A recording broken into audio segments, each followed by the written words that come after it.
안녕하세요, 박용식입니다. 김건희 여사 명품백 수수와 관련된 그 사건에 대해서 검찰총장 이원석 총장은 신속하고 엄정하게 빠른 수사를 지시했습니다. 서울중앙지검 형사 일부에서 주도를 하고 있는 그런 상황인데요. 사실 검찰의 며칠 전이었습니다.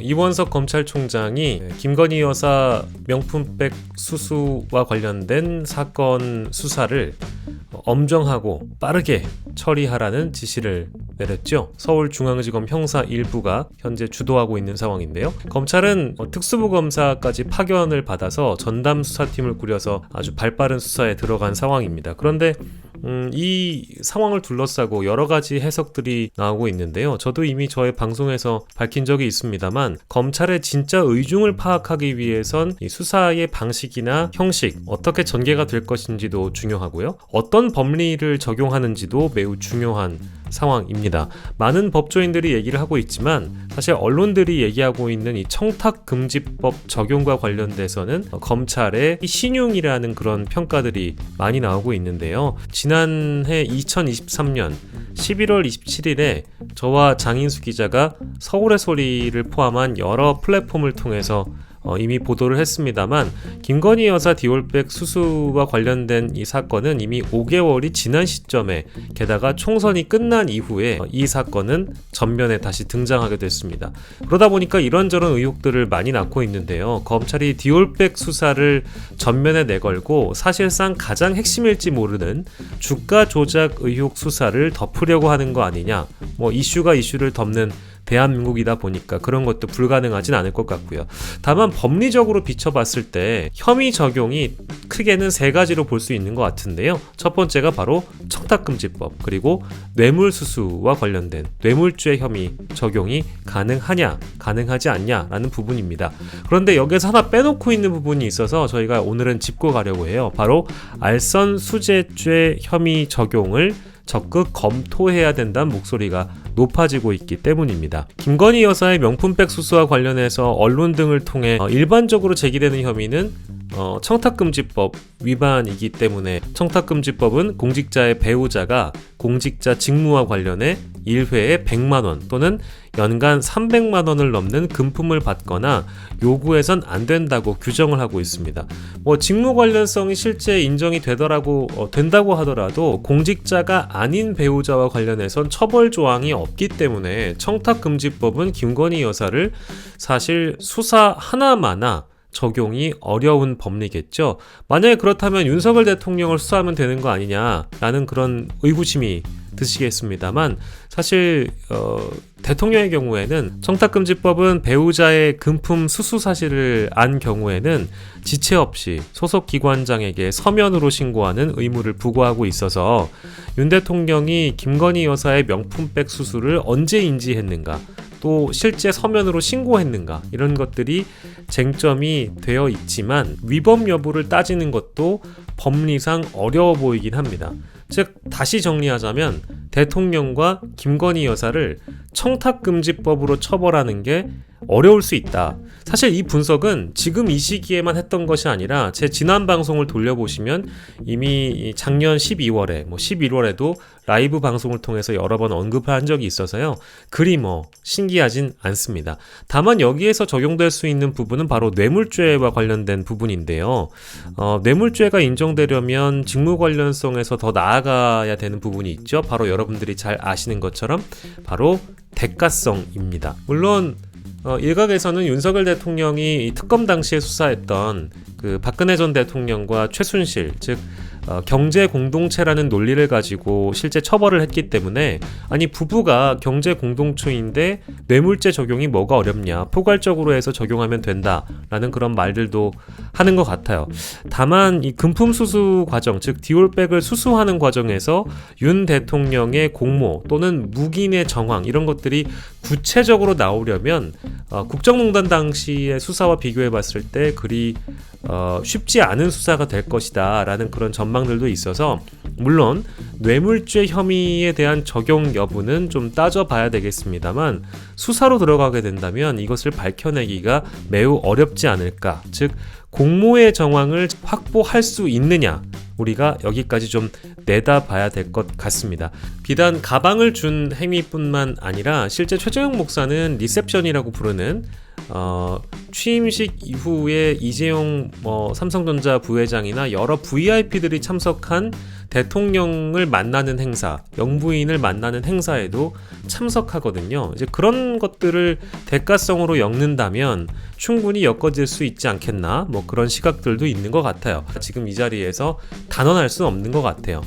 특검이 아니기 때문에 검찰 손에 뇌물 혐의, 뇌물죄와 관련된 적용 여부가 실제 판단될 수가 있겠는가? 현실적으로는 어렵다. 그렇다면 지금 가장 현실적으로 법리 적용이 가능한 부분은 무엇이겠는가? 바로 알선수재죄입니다. 공무원의 직무에 속한 상황을 알선하면서 금품을 받은 민간인의 경우 특정 범죄 가중처벌법상 알선수재죄로 처벌된 경우가 많았는데요. 이것을 적극 검토하게 된다면 충분히 알선수재죄 혐의 적용은 가능하다라는 것이 법조인들의 판단입니다. 이것은 소수 법조인들의 법리가 아니고요. 여러 법조인들이 이미 알선수재죄 혐의 적용이 가능하다고 밝힌 적이 있습니다. 그런데 검찰은 적용이 가능하다는 걸 알면서도 이 법리를 적용하지 않는다면 그 말인즉슨 어떻게 되는 걸까요? 바로 김건희 여사 봐주기가 될 가능성이 높겠죠. 그래서 검찰에게는 여러 가지 선택지가 있는 것 같습니다. 지금 일각에서는 이원석 검찰총장이 대통령과의 교감 없이 이런 짓을 벌일 일은 없다라는 그런 분석들이 파다하고 실제 그것이 중론입니다만 이 수사의 방향이나 속도, 전개 과정이 어떻게 흘러가느냐에 따라서 실제 검찰의 의중이 무엇인지 이원석 검찰총장이나 특히 송경호 서울중앙지검장, 서초동에 있는 사람들의 마음이 어떤지는 좀 기다려봐야 될 것 같아요. 알선수재죄의 경우에는 청탁할 공무원이 특정될 필요도 없고 실제 실행 여부와 관계없이 공무원의 직무에 관한 사항 알선으로 금품 수수가 있으면 해당된다고 하거든요. 김 여사한테 명품백을 건넨 최재형 목사는 대통령실 소관인 대통령실 만찬 참석을 요청했고 실행까지 됐다는 겁니다. 또 김건희 여사는 또 통일 정책에 관심이 많은 최 목사에게 제가 이제 남북 문제에 나설 거예요 라고 말을 했다고 하는데 이 부분 역시 통일부 공무원 등의 직무에 관한 사항이라고 할 수 있겠습니다. 근데 가만히 생각해보면 좀 이상한 부분도 있어요. 아까 제가 디올백으로 주가 조작을 덮는다 이런 표현을 했던 이유는 김건희 여사에게 적용될 만한 혐의는 주가 조작과 관련된 혐의도 더불어 있는 상황에서, 그리고 기간으로 따지면 가장 많이 묵혀둔 조사는 주가 조작이잖아요. 그런데 5개월도 많이 묵혔다고는 할 수 있겠지만 주가 조작에 비하면 디올백은 이제 반년 정도만 묵혀놓은 사건이어서 과연 디올백을 수사한다고 불렀다가 주가 조작 혐의까지 같이 묻어버리는 것은 아닌가. 그러니까 상상력을 발휘를 해보자면 용산과 검찰의 어느 정도의 그 교감이 있는 하에서 로드맵이 다 짜 있는 상황에서 만약에 움직인다고 하면 아마 이런 그림이 되지 않을까요? 김건희 여사를 중앙지검에 일단 소환 조사를 하고, 그것이 공개 조사든 비공개 조사든 간에 소환 조사를 했다 치고, 그리고 그 조사 과정에서 김건희 여사 디올백 수수 과정에 대한 전반을 다 캐물었다. 그리고 아마 여론전에 들어가겠죠. 검찰은 정보에 대한 통제가 가능한 집단이다 보니까 언론에 흘려줄 때 선별적으로 흘려주거나 대거 유리한 정보들을 많이 흘려줄 수가 있겠죠. 그래서 실제 국민들한테는 디올백 수사에 대한 부분을 강조하지만 결과를 열어보니까 주가 조작 혐의에 대한 면죄부까지 같이 세트로 들어가 있는 겁니다. 그러니까 끼워 팔기 형태로 디올백을 사면 주가 조작까지 같이 준다, 면죄부를, 이런 형태로 나아가지 않을까라는 우려가 좀 듭니다. 검찰의 입장이 결과적으로 수사가 다 끝나고 나서 생각보다 별게 없다, 그동안에 있었던 의혹들은 오해다 라는 결론으로 무혐의 처리하거나 적당히 불기소 처분하고 넘어가는 그런 경우가 된다면 공개 활동을 하게끔 만들어주는, 김건희 여사에게 레드카펫을 깔아주는 역할이 될 수도 있다. 물론 그 과정에서 여러 또 다른 가능성까지 열어본다면 아마 후보 시절에 남편에 대한 옹호를 하며 내조를 하겠다고 얘기했던 김건희 여사의 모습을 다들 기억하실 텐데요. 이번에는 굉장히 수척해진 모습으로 중앙지검 포토라인에 서서 대국민 여론전을 또 김건희 여사가 한 번쯤 하게 되지 않을까. 그렇게 되면 아마 상당 부분 또 동정표가 나올 가능성도 무시할 수는 없거든요. 왜냐하면 지금 용산이나 여의도에 떠돌아다니는 설 중에 하나는 김건희 여사가 이렇게까지 장기간 비공개 활동이 오래 이어지는 이유는 상당히 스트레스를 받고 심리적으로 좀 불안한 상황이기 때문에 많이 수척해 있다라는 소문까지 돌고 있는 상황이어서, 그러다 보면 이제 실제 대중에 등장하는 모습이 검찰의 가혹한 수사를 받는 대통령의 부인, 중앙지검 포토라인 앞에 선 모습이 대대적으로 보도가 되지 않겠습니까? 그런 걸 보면 중대한 범죄 혐의를 받고 있는 피의자라고 하더라도 한국 사람들 마음이 또 약할 땐 또 굉장히 약하잖아요. 그래서 대통령의 부인이 중앙지검 앞에 선 모습을 보면서 보수 우파들을 중심으로 여론전에 대대적으로 나설 가능성도 보이고요. 또 보수 성향의 언론들이 실제 수사를 받으러 간 영부인에 대해서 그래도 잘했다 라고 박수를 쳐줄 수도 있는 가능성이 충분히 열려있는 상황이어서, 검찰의 소환조사는 비공개가 아니라 공개 소환조사로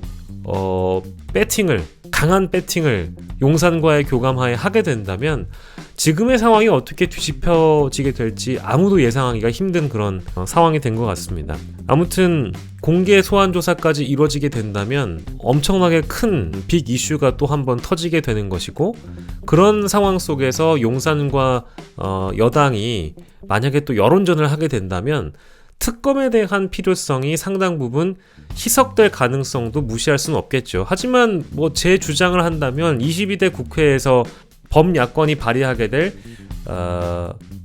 김건희 종합특검이라는 것은 원래 예정된 수순으로 가려고 했었던 특검 법안이기 때문에 이것에 대해서 검찰이 면죄부를 주거나 특별히 동정론, 여론전 이런 것들이 등장한다고 해서 국민들이 김건희 여사를 순순히 봐줄 수 있을까라는 생각도 하게 됩니다.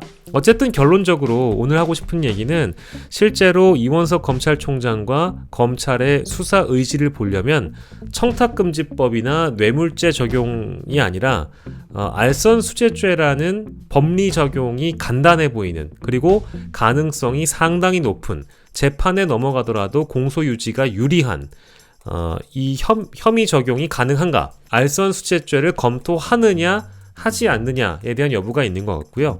더불어서 실제 서면 조사로 끝내는 게 아니라 공개 조사를 하게 될 수 있는가, 공개 조사를 할 수 있는가 여부까지 살펴봐야 될 것 같습니다. 다만 공개 조사를 하더라도 그 이후에 이어질 검찰의 여론전, 검찰이 언론에게 어떠한 정보를 선택적으로 공개하는지에 대해서도 함께 살펴봐야 될 것 같은데요. 이게 제가 지금 하고 있는 우려처럼 1+1, 디올백을 주고 디올백을 던져주고 주가 조작까지 함께 던져버리는, 모든 사법 리스크를 한 큐에 날려버리는 검찰의 연극이라면, 용산과 짜맞춰준 약속 대련 연극이라면 이것을 어떻게 받아들여야 될지 일개 시민으로서 참 착잡한 마음이 벌써 들긴 합니다. 이건 너무한 거 아니냐고, 시발. 다만 여기에서 변수가 있다면 최수근 특검법의 표결이 남아있는데요. 아마도 대통령은 기자회견을 통해서 조건부 거부, 조건부 수용 이런 입장을 밝힐 가능성이 높습니다. 대통령은 그래도 최수근 특검을 받을 마음이 있는데 야당의 특검 법안은 다분히 정치적 의도가 심하다. 즉 야당이 임명한 검사가 아니라 대한변협이라는 어떤 중립적인 조직에서 검사를 추천했으면 좋겠다라는 그런 주장을 들고 나올 가능성이 높고요. 그러다 보면 자연스럽게 21대 국회에 있는 국민의힘에 있는 이탈표를 막을 수 있는 명분을 또 쥐어주는 셈이겠죠. 그냥 그런 해명이나 설명 없이 대통령이 그냥 거부를 하게 된다면 국민의힘에 있는 낙선인 신분 현직 의원이라든지 공천을 받지 못한 낙천인 신분 현직 의원들이 이건 좀 너무했다 싶어서 무기명 투표하게 되면 용감하게 자신이 가결을 던져볼 수도 있겠지만 대통령이 기자회견에서 조건부 수용 의사를 밝혔다고 한다면 자신이 가결이 아니라 부결에 던질 가능성이 더 높아지기 때문에 그렇게 된다면 검찰이 오히려 더 부담 없이 김건희 여사에 대한 조사를 한 큐에 털어버릴 가능성도 무시할 순 없는 것 같습니다. 다만 역으로 거부권이 발동돼서 국회에서 최수근 특검을 재표결하는데 놀라운 반전이 일어난다. 국민의힘에서 상당 부분 이탈표가 생겨서 최수근 특검이 통과된다. 이래버리면 저는 서초동이 김건희 여사를 조사하는 그 과정에서 마음을 바꿔먹을 가능성이 매우 높다고 생각 들어요. 왜냐하면 검찰 내부에서도 김건희 여사 조사에 대한 의지가 높았던 수사검사들이 있었다고 알려지고 있고 그 내부의 반발을 또 덮고자 이번 조사가 진행되는 거라는 분석이 또한 있기 때문에 과연 지금의 상황이 어떻게 전개될지 하루하루 변수들이 너무 많은 상황입니다. 제일 먼저 지켜봐야 되는 것은 대통령의 기자회견이고요. 반전을 이끌어낼 수 있을까? 대통령이 국민들의 마음을 다수 얻기에는 쉽지 않을 거라고 예측이 됩니다만 다만 조금은 대통령이 달라진 모습을 보여주고 그것으로 물꼬를 터서 21대 국회에서 최수근 특검이 부결되고 검찰의 김건희 여사 조사가 그들이 이끌어가고 싶어하는 방향대로 이루어진다면 아마도 대통령과 김건희 여사는 이 사법 리스크를 일정 기간 동안은 덜어내는데 성공할 가능성도 높지 않을까.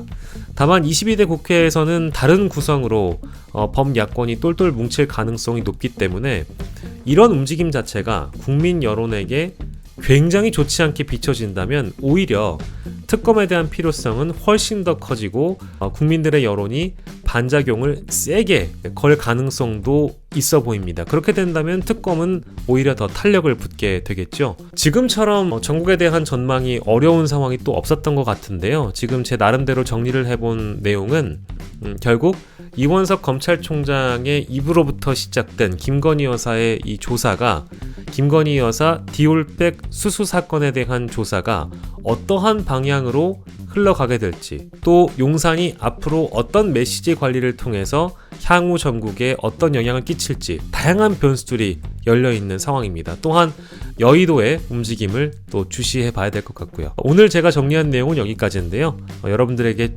조금이라도 도움이 됐길 바라면서 오늘 제 영상은 여기서 마무리하도록 하겠습니다. 여러분 감사합니다. 검찰이 이게 뭐 이제 정신을 차렸냐 이렇게 예. 헷갈렸는데 예. 이걸 곰곰이 들여다보면 그 반대입니다. 왜 반대냐면 아까 신인규 변호사 정확하게 잘 지적을 했지만 검찰은 그동안에 4년 넘게 도이치모터스 주가조작 손도 안 불러서 그렇죠. 조사도 안 하고 네. 서면 조사조차 안 하고 있어요. 그리고 이거 얼마나 됐죠? 작년에 고발 시점이 12월이거든요. 11월 27일 첫 방송이었으니까. 그리고 이게 어려운 사안이 아니에요. 화면에 다 나왔잖아요. 예. 수사하려고 마음만 먹으면 바로 진행을 할 수 있었거든요. 근데 지금까지 묵혀뒀다가 뭐 아까 핑계로 총선 핑계로 뭐 묵혀뒀는지 잘 모르겠지만 묵혀뒀다가 지금 이제 이렇게 하는데 전 두 가지라고 봐요. 9일날 대통령 기자회견이 예정돼 있잖아요. 그러니까 뭔가 여기에 대해서 최상병 특검법이나 그리고 김건희 특검법 여기에 대한 입장을 물어볼 게 당연히 나오겠죠. 예상이 되잖아요. 그러면 여기에 대해서 답변을 해야 되잖아요. 근데 특검법 같은 경우는 이미 대통령실 입장이 나왔어요. 네, 반대하는 입장이 나왔죠.